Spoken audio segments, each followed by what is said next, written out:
Hello guys, welcome to our channel Rebirth of Poor Soul Part 31. Chapter 151 Ayan हुआ cute robot से jealous. नैना अपने cabin में चक्कर काट रही थी अयान का वेट करती हुए। तभी उसे अयान का कॉल आता है। नैना कॉल उठाती हैं। सामने से अयान उससे, वाइफी अपने असिस्टेंट रोबोट से कहो मुझे अंदर आने दे। उद्धरण चिन्ह। ठीक है हब्बी, आप उसे फोन दो। नानू उससे बात करती हैं। नैना के कहते ही अयान अपने सामने देख रोबोट को फोन देता है, जो उन्हें नैना के केबिन में जाने नहीं दे रहा था। अब क्या हुआ था ये बता देती हूँ मैं। अयान नान इनोवेशंस की बिल्डिंग के सामने कार रुकती हैं। समर और सुशंक उसके साथ ही थे। दोनों हैरान थे अयान यहाँ क्यों आया है। उन्हें कुछ नहीं पता था क्या हुआ है। अयान बिल्डिंग के अंदर जाते ही डायरेक्ट एलिवेटर में जाता है। नैना से उसने पूछ लिया था उसका केबिन कहाँ है।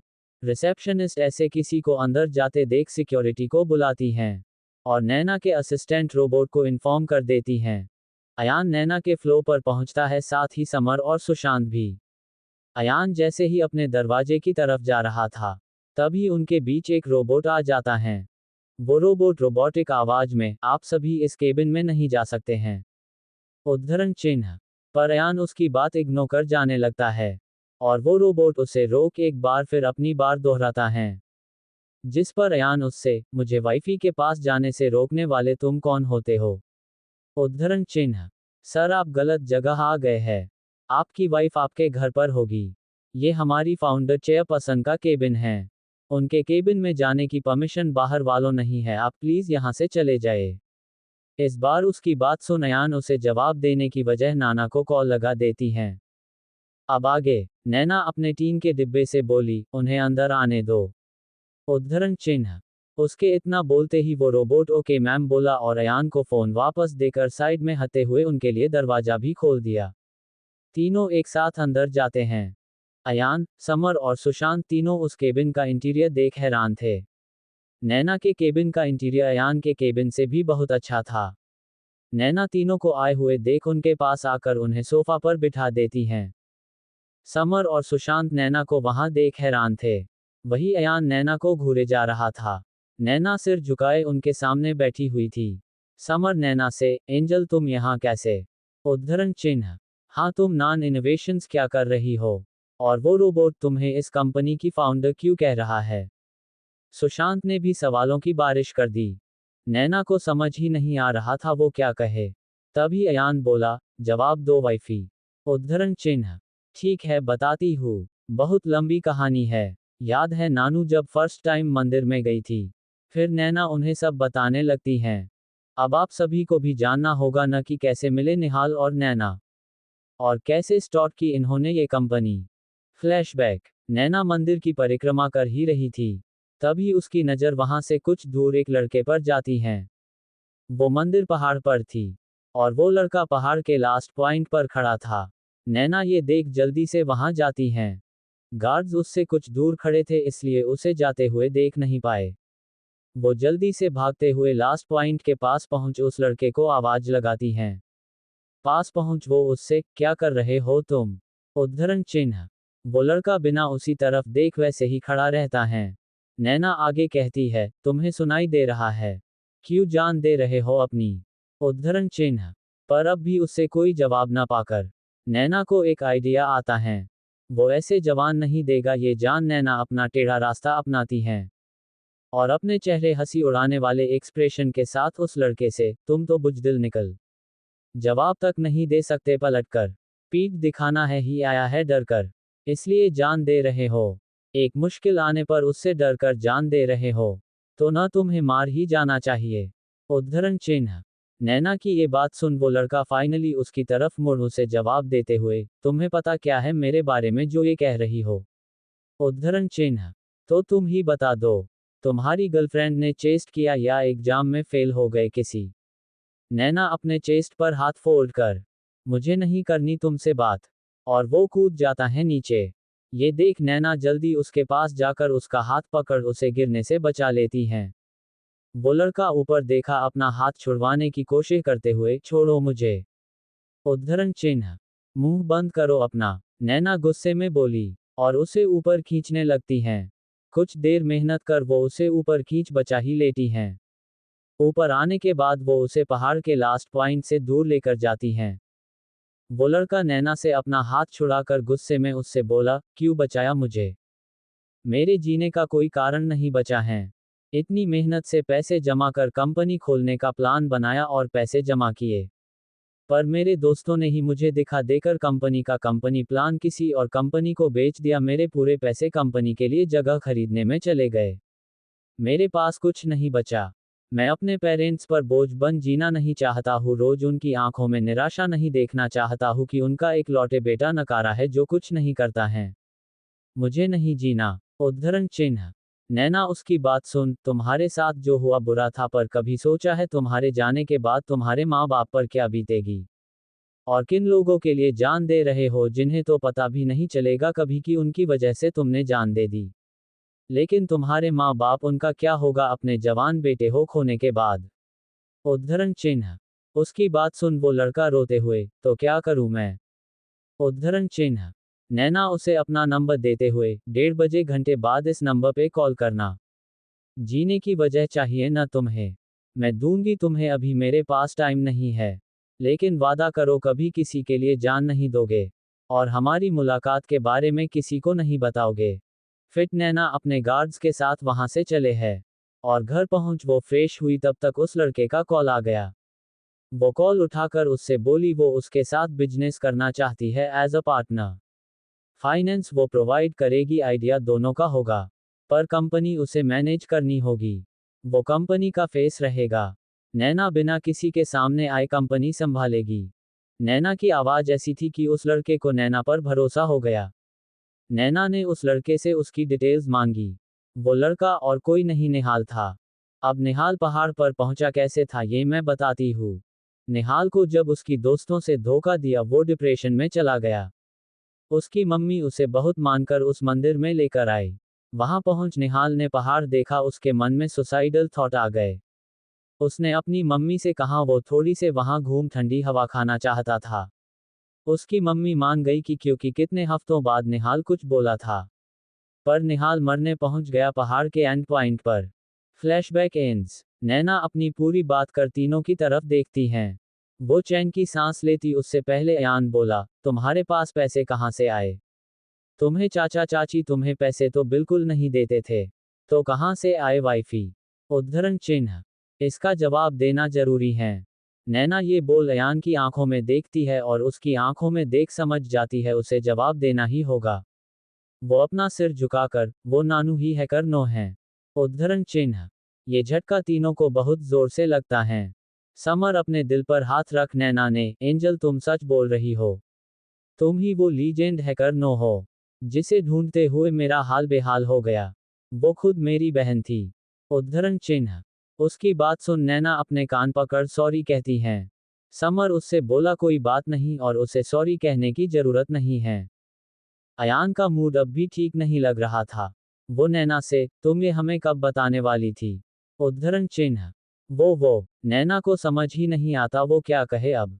तभी अयान समर और सुशांत को केबिन से बाहर जाने का इशारा करता है।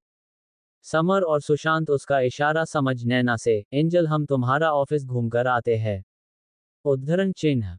और दोनों वहां से चले जाते हैं। और अयान एक झटके ने नैना का हाथ पकड़ उसे अपनी तरफ खींच अपनी गोद में बिठाकर उससे बोला, और वाइफी तुम बेबी किसे कह रही थी? उद्धरण चिन्ह। बेबी सुन नैना के चेहरे पर स्माइल आ जाती है। वो अपनी आवाज में खुशी के साथ, वो बेबी न नानू का बेबी है। वो नानू की तरफ करता है। नानू जब केबिन में होती है, जब वो नानू की बहुत केयर करता। उद्धरण चिन्ह। ये सब सुन अयान को इतनी जेलसी होती है, अगर बेबी रोबो सामने होता तो अब तक अयान की नजरों से जलकर राख हो चुका होता। नैना अयान की तरफ देखती है। और अयान के एक्सप्रेशन देख वो कुछ समझ नहीं पाती और उसे कहती है, आयु एक सेकंड मैं अभी बेबी को अंदर बुलाती हूँ। उद्धरण चिन्ह। और वो अपने फोन में कुछ करती हैं। और दरवाजा खुलता है और वो क्यूट रोबो अंदर आता है। जिसे देख अयान हैरान हो जाता है। और उसकी तरफ इशारा कर, ये बेबी है। उद्धरण चिन्ह। नैना हाँ में सिर हिलाती हैं। और उस क्यूट रोबोट की तरफ देख, बेबी ये नानू के हब्बी है। हेलो बोलो। उद्धरण चिन्ह। वो क्यूट रोबो हाई करता है और अयान को देख, you are handsome and good partner for boss. आप हैंडसम और boss beautiful, perfect couple made in heaven. उद्धरण चिन्ह। अयान को ये सुन बहुत अच्छा लगता है। वही समर और सुशांत बीच रास्ते में निहाल से मिलते हैं। निहाल उन्हें वहां देख हैरान हो जाती हैं। तब समर उसे बताता है कि नैना ने उन्हें सब बता दिया है और अयान और नैना केबिन में है, इसलिए वो दोनों कंपनी का टूर कर रहे हैं। निहाल उन्हें कंपनी देने का सजेस्ट करता है, जिस पर दोनों मान जाते हैं। अगर वो फ्री हो तो उन्हें क्या प्रॉब्लम होगी। कुछ देर बाद वो असिस्टेंट रोबोट नैना के केबिन में 5 कप कॉफी और कुछ स्नैक्स लेकर आता है। अयान, नैना, निहाल, समर और सुशांत नैना के केबिन में बैठे हुए थे। पांचों कुछ न कुछ बातें कर रहे थे। तभी नैना के फोन पर अंशी का कॉल आता है। वो उस कॉल को उठाती हैं। अंशी कॉल रिसीव होते ही उससे, डॉल कहाँ चली गई तुम यूनिवर्सिटी के बीच से। उद्धरण चिन्ह। आई एम रियली सॉरी अंशी, बट कुछ अर्जेंट काम की वजह से नानू को जाना पड़ा। वो कल यूनिवर्सिटी में आकर तुम्हें सब बताएगी। नैना जानती थी अंशी उसे वहां न देख बहुत परेशान हो गई होगी। ठीक है, कितना टेंशन हो गया था हमें। तुम ठीक हो इतना काफी है मेरे लिए। फिर वो कॉल रखते हैं। निहाल अयान से, मिस्टर अयान अब आपको सब पता चल ही गया है तो क्या आप पार्टनर आई मीन नैना के साथ मेरे घर आ सकते हैं आज। मेरी मॉम का बर्थडे है और उनका बहुत मन है नैना से मिलने का। उद्धरण चिन्ह। हाँ हम जरूर आएंगे। अयान की बता सुन निहाल उसे थैंक यू बोला। उद्धरण चिन्ह। फिर उन्होंने देखा कंपनी का वर्किंग टाइम खत्म होने वाला है तो अयान नैना के साथ घर के लिए निकल गया क्योंकि फिर उन्हें निहाल के घर भी तो जाना था। रात में निहाल के घर वहां निहाल के मॉम, डैड, निहाल उसकी बहन जो अब नैना के रिकमेंड गायनेकोलॉजिस्ट के ट्रीटमेंट की वजह से 4 मंथ प्रेग्नेंट थी और निहाल के जीजू वहां मौजूद थे। नैना और अयान भी कुछ देर में वहां पहुंच जाते हैं। चैप्टर 152 नैना नहीं जा सकती परीलोक। निहाल के घर जैसे ही दोनों पहुंचे, निहाल को फैमिली उनका वेलकम करती हैं। निहाल की मॉम को देख, तुम ही नैना हो ना। उद्धरण चिन्ह। नैना हाँ में सिर हिलाते हुए, हाँ आंटी मैं नैना हूँ और ये मेरे हस्बैंड है अयान सिंह राजपूत। उद्धरण चिन्ह। सभी उसे भी ग्रीट करते हैं। सभी नैना को देख हैरान थे, क्योंकि वो ये जान हैरान थे कि नैना की बिजनेस टायकून असर की मिस्टीरियस गर्लफ्रेंड ही नहीं वाइफ हैं। सभी आकर बैठ जाते हैं। अयान और नैना निहाल की मॉम को बर्थडे विश करते हैं और उन्हें गिफ्ट में रोबिन की डिजाइन की हुई साड़ी गिफ्ट करते हैं। निहाल की मॉम माना करती है पर नैना उन्हें माना लेती हैं। फिर वो बातें करने लगते हैं और हर बार निहाल के मॉम डैड नैना को थैंक यू कहते हैं निहाल की और निहाल की बहन की मदद करने के लिए। नैना उनसे कहती है निहाल सिर्फ उसका बिजनेस पार्टनर नहीं है, फ्रेंड भी हैं। निहाल की बहन उसकी भी बहन है, इसलिए ये उसका फर्ज था। फिर वो डिनर करने बैठते हैं। वहां का माहौल बहुत ही खुशनुमा था। डिनर होने के बाद निहाल की फैमिली उन दोनों को सी ऑफ करती हैं। लोट्स विला में दोनों आकर सो जाते हैं। अगले दिन के लिए नैना बहुत एक्साइटेड थी। वो अगले दिन यूनिवर्सिटी जाती हैं। आज वो यूनिवर्सिटी जाकर लीव के लिए अप्लाई करने वाली थी। वो यूनिवर्सिटी पहुंच पहले अपने फ्रेंड्स से मिल अपनी सच्चाई बता देती है क्योंकि अब छुपाने के लिए उसके पास कोई रीजन नहीं था। सभी नैना की आइडेंटिटी जान बहुत हैरान थे।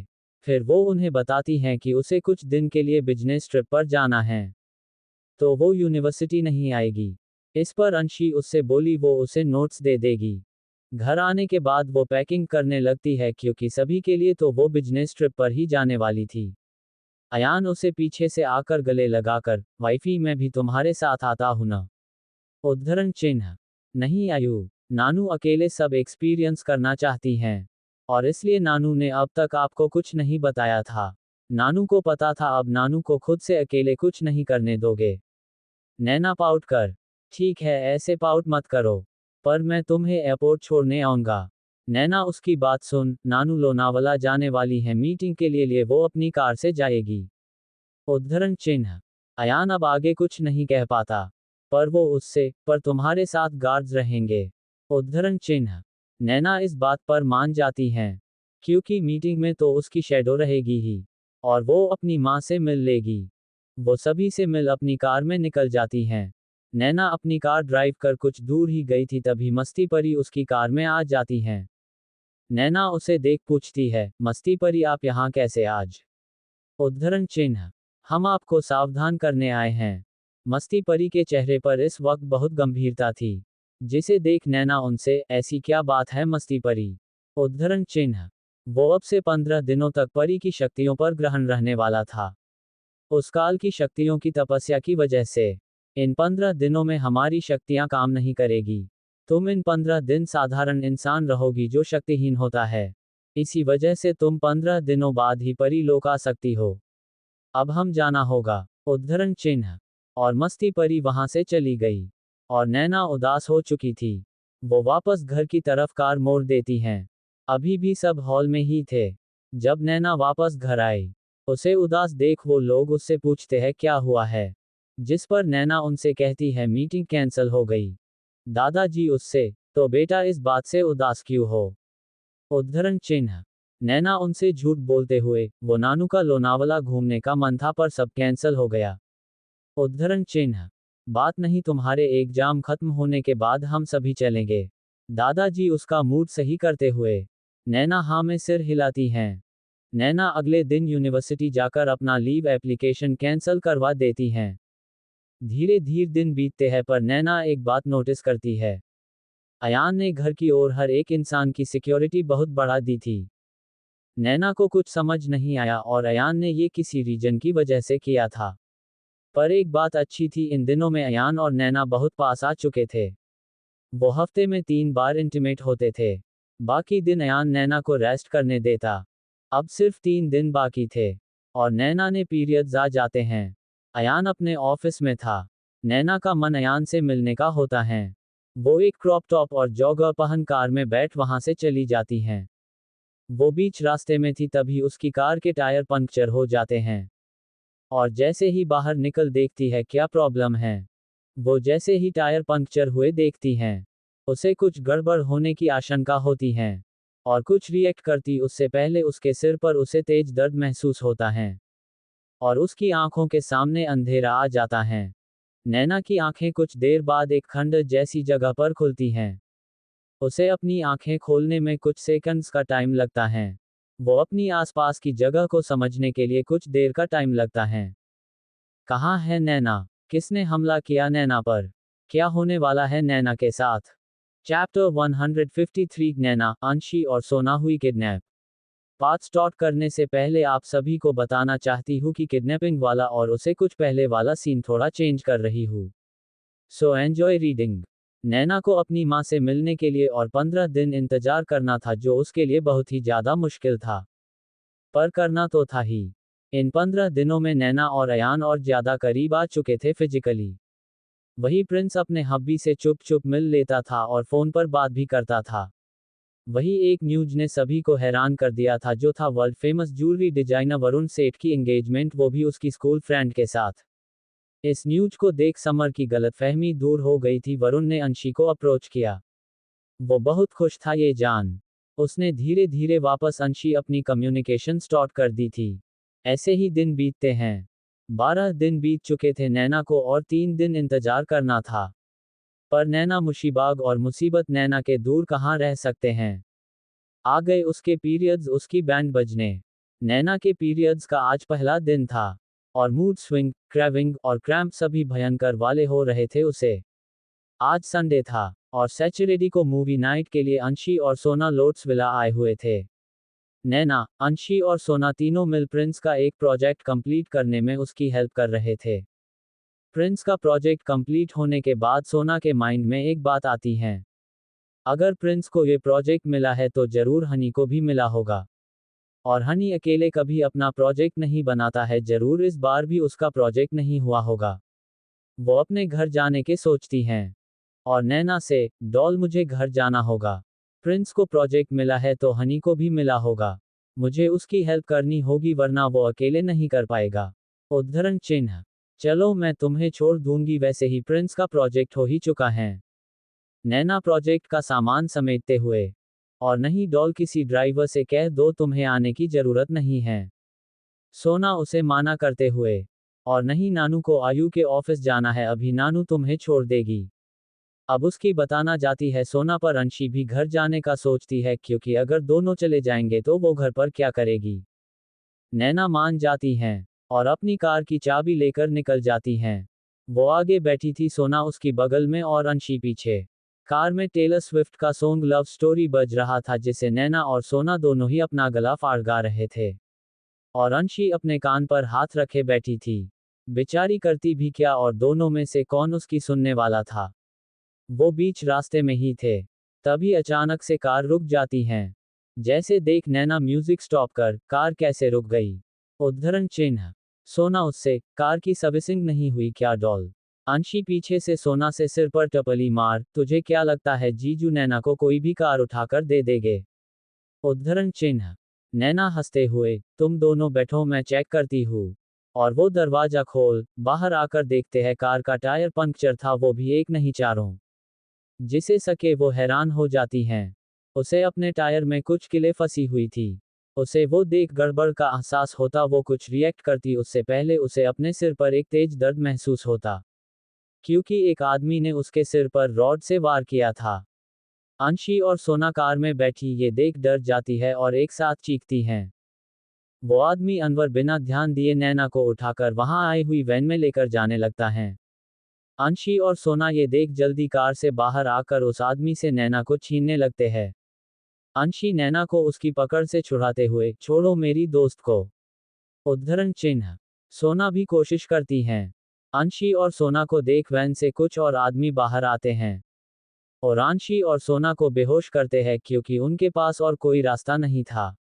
वो उन दोनों को भी नैना के साथ वैन में बिठाकर वहां से चले जाते हैं। लंच के टाइम पर अयान के केबिन में समर और सुशांत अपने टिफिन के साथ अयान के केबिन में आते हैं। तीनों जैसे ही साथ में टिफिन खाने वाले थे उस पहले वो नैना को कॉल करता है पर उसका कॉल स्विच्ड ऑफ आता है। जिसे दिल अयान बड़बड़ाता है, वाइफी ने अपना फोन चार्ज भी नहीं किया अपनी दोस्तों के साथ बात करने के चक्कर में। उद्धरण चिन्ह। फिर वो अंशी और सोना का कॉल भी ट्राई करता है पर उनका भी कॉल स्विच्ड ऑफ होता है। ये देख वो हल्का टेंस्ड हो जाता है। वो घर के लैंडलाइन पर कॉल करता है। एक सर्वेंट कॉल उठाता है। अयान उससे नैना के बारे में पूछता है। सर मैम और उनकी फ्रेंड्स बहुत देर पहले ही घर से निकल गई हैं। मैम की फ्रेंड सोना मैम को घर जाना था और मैम को आपके ऑफिस आना था, वो तीनों घर से कब से निकली है कार लेकर। वो सर्वेंट रिस्पेक्टफुली सब उन्हें बताता है। अयान ये सुन, गार्ड्स गए हैं उनके साथ। उद्धरण चिन्ह। हाँ सर। सर्वेंट की बात सुन वो कॉल रखता है। वो अपने फोन में जैसे ही अपने पर्सनल गार्ड के नंबर पर कॉल करने वाला था, तभी सुशांत के फोन पर किसी का कॉल उठाता है। वो एक गार्ड का फोन था। वो उसे बताता है वो नैना के पीछे आ रहे थे, तभी किसी ने उनके टायर जानबूझकर रास्ते में किले फेंक पंक्चर कर दिया। वो दूसरी कार लेकर आगे पहुंच तब उन्होंने देखा वहां नैना मैम की कार थी पर वो और उनकी फ्रेंड्स वहां नहीं थे। सुशांत ये सुन बहुत टेंस्ड हो जाता है। वो उन्हें वहां का एरिया सर्च करने कहता है और कैसे भी कर नैना और उसके फ्रेंड्स को ढूंढने कहता है। अयान सुशांत के एक्सप्रेशन देख और नैना का नाम सुन कॉल करना भूल जाता है। सुशांत उससे कुछ कहता उससे पहले उसके फोन पर एक फोटो आता है। चैप्टर 154 सीरियस सिचुएशन में मजाक। अयान के केबिन में अयान जैसे ही सुशांत से कुछ पूछता उससे पहले उसके फोन पर एक मैसेज आता है। अयान वो ओपन करता है क्योंकि उसे अननोन नंबर से मैसेज या कॉल कभी नहीं आते थे। वो देखता है उसे उस नंबर से एक फोटो आया था जिसमें नैना, अंशी और सोना को चेयर पर बांधा हुआ था। नैना के सिर पर बैंडेज बंधी हुई थी। नैना को उस हालत में देख अयान की सांस रुक जाती है और उसके हाथों से फोन छूट गिर जाता है। समर हैरान हो जाता है। वो जल्दी से फोन उठाता है। उसने आज तक अयान को इतना शॉक नहीं देखा था। वो जैसे ही फोन में वो फोटो देखता है, उसके खुद के एक्सप्रेशन बिल्कुल अयान जैसे होते हैं। वो फोन सुशांत को पास करता है। सुशांत फोटो देख अयान से, बॉस हमें जल्दी से एंजल की लोकेशन पता करनी होगी। ये काम जरूर सीफेन का ही है। उद्धरण चिन्ह। अयान अब होश में आता है। वो अपने लैपटॉप के पास जाकर कुछ टाइप करने लगता है। वही एक खंडनुमा हवेली जो एक जंगल के बीच थी। उसके चारों तरफ गार्ड्स थे जिनके हाथों में बंदूकें थी। अंदर भी बहुत सारे गार्ड्स थे। हॉल के बीच में 3 कुर्सियों पर अंशी, सोना और नैना बंधी हुई थी।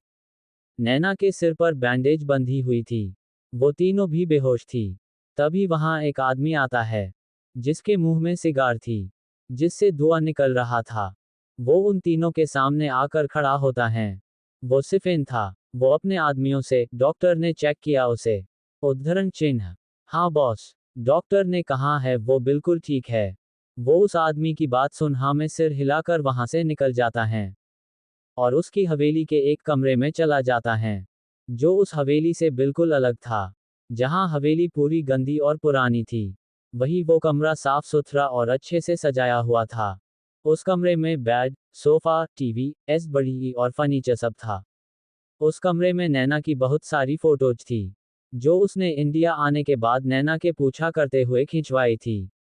वो इंडिया बहुत दिन पहले ही आ चुका था, पर अयान ने सिक्योरिटी बहुत ज्यादा बढ़ा दी थी, जिससे वो एक मौका ढूंढ रहा था। वो हर रोज नैना का पीछा करता है और उसे देख उसका दीवाना बन चुका था। वो उसे अपने बिस्तर पर चाहता था, पर उसे पता नहीं था अयान को उसके इस ख्याल के बारे में भी पता चला तो वो उसके 2 टुकड़े करने से पहले एक बार भी नहीं सोचेगा। वही अयान ने नैना की लोकेशन जान ली, जो वहां से बहुत दूर थी। अब कैसे पता चला अयान को नैना की लोकेशन, ये आप सभी सोचिए। अब आगे अयान अपना हेलीकॉप्टर रेडी करने कहता है। सुशांत जल्दी से अपने काम पर लग जाता है। अयान के जितना जितना समर भी परेशान था।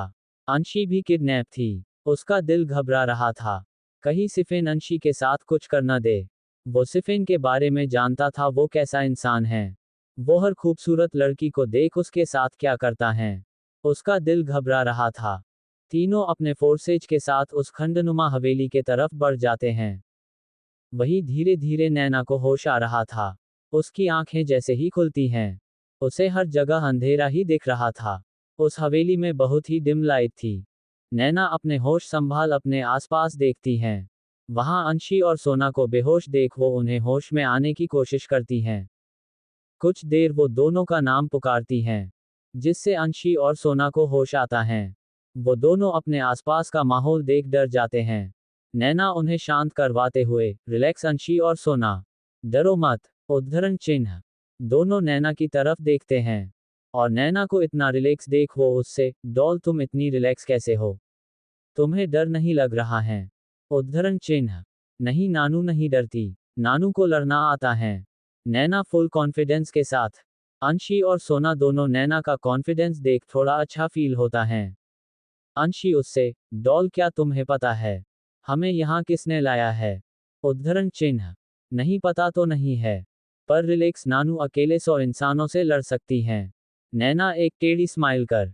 तभी अंशी उसकी चोट की तरफ इशारा कर, डॉल तुम्हारी चोट की बैंडेज किसने की है? उद्धरण चिन्ह। नैना अपनी बैंडेज को देखने की कोशिश करते हुए मजाक कर, लगता है किडनैपर बहुत ही दयालु हैं, इसलिए पहले चोट दी और फिर खुद उसका ट्रीटमेंट भी किया। उद्धरण चिन्ह। नैना को ऐसी सिचुएशन में मजाक करते देख दोनों अविश्वास में उसे देखते हैं। दोनों को नैना की हरकत पर हंसे या रोए समझ नहीं आ रहा था। एक स्पॉइलर आप अभी के लिए, किसी को लगने वाली है गोली आगे आने वाले पार्ट में। चैप्टर 155 समर को लगी गोली। उस खंडनुमा हवेली में तीनों कुछ न कुछ बातें कर रहे थे। तभी वहां कुछ कदमों के आने की आवाज आती है, जिससे तीनों शांत हो जाती हैं। वहां सीफेन और उसके आदमी वहां आ जाते हैं। सीफेन नैना को अपनी लस्ट भरी नजरों से ऊपर से नीचे देखता है। उसकी आंखों से हवस खुले नल से जैसे पानी बहता है बिल्कुल साफ दिख रही थी। सीफेन एक टेढ़ी स्माइल करते हुए, इटालियन में, असर की पत्नी है तो बहुत हॉट और सेक्सी, पर जब ये मेरे साथ बेड पर बिना कपड़ों से मेरा नाम पुकारते हुए और सेक्सी लगेगी। उद्धरण चिन्ह। सीफेन की बता सुन उसके आदमी भी एक गंदी हंसी हंसने लगते हैं। उन्हें ये लग रहा था उन तीनों को कुछ समझ नहीं आएगा, ऐसा था भी अंशी और सोना को कुछ समझ नहीं आया, पर नैना की आंखें गुस्से में नीली हो चुकी थी, बिल्कुल दिव्या की तरह, जिस पर किसी का ध्यान नहीं गया। अपनी औकात देख बात करो, हल्क। नैना इटालियन में सिफेन को घूरते हुए गुस्से में अपनी बात बेहद डरावनी आवाज में बोली, जिससे सिफेन और उसके आदमी हैरानी से नैना को देखते हैं। उन्हें बिल्कुल नहीं लगा था उन तीनों में से एक को भी इटालियन आती होगी। सिफेन नैना की बात को इग्नोर करते हुए उसकी तरफ बढ़ता है और खर्ची के आर्म रेस्ट जिस पर नैना के हाथ बंधे हुए थे उन पर अपने हाथ रख नैना की तरफ झुकते हुए उससे, तुम्हारी स्किन दिखने में ही कितनी सॉफ्ट लग रही है। जब मैं तुम्हारी इस गर्दन में लव बाइट दूंगा तो वो इतनी सेक्सी लगेगी वहां। उद्धरण चिन्ह। ये सुन नैना का दिमाग खराब हो जाता है और वो अपने सिर से सिफेन के सिर पर वार करती हैं, जिससे सिफेन कुछ कदम पीछे हट जाता है। उसे नैना के इस मूव का बिल्कुल अंदाजा नहीं था। अब उसकी हल्क जैसी बॉडी को ज्यादा फर्क नहीं पड़ा पर उसे कुछ मिनट तक अपने सिर में दर्द महसूस होता है। वो नैना से थोड़ा दूर हट जाता है। नैना ने इतनी जोर से मारा था कि उसे अपने सिर में तेज दर्द महसूस होता है। सिफेन अपने फोरहेड को सहलाते हुए गुस्से में उससे, मैंने सोचा था तुम्हें अपनी क्वीन बनाऊंगा, पर तुम्हारी हरकतें तो मिस्ट्रेस बनने जैसी हैं। उद्धरण चिन्ह। अपने आदमियों को देखो अंशी और सोना की तरफ इशारा कर, मैं जब इसे टेस्ट करूं तब तक तुम इन दोनों के साथ मजे कर सकते हो। दोनों दिखने में कॉलेज गोइंग गर्ल्स दिख रही हैं। उद्धरण चिन्ह। नैना उसकी बात सुन गुस्से में पागल हो जाती हैं। वो गुस्से में चीखते हुए इन दोनों की तरफ अपनी गंदी नजर डाली तो तुम सभी की लाशें कुछ देर में यहाँ जमीन पर गिरी हुई होगी। उद्धरण चिन्ह। सिफिन उसका मजाक उड़ाते हुए, खुद को देखा है, हम में से एक को भी तुम हाथ तक नहीं लगा सकती हो। उद्धरण चिन्ह।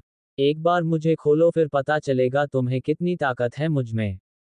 नैना के घूरने से सिफिन के सारे आदमी डर जाते हैं, पर सिफिन को कोई फर्क नहीं पड़ा। वही अयान और समर हेलीकॉप्टर में बैठे बहुत ही ज्यादा बेचैन थे। वो दोनों ही बिल्कुल नहीं चाहते थे को नैना या अंशी को कुछ हो। वो कुछ देर में वो उस हवेली से कुछ दूर हेलीकॉप्टर से उतरते हैं। आगे उनकी कार तैयार थी।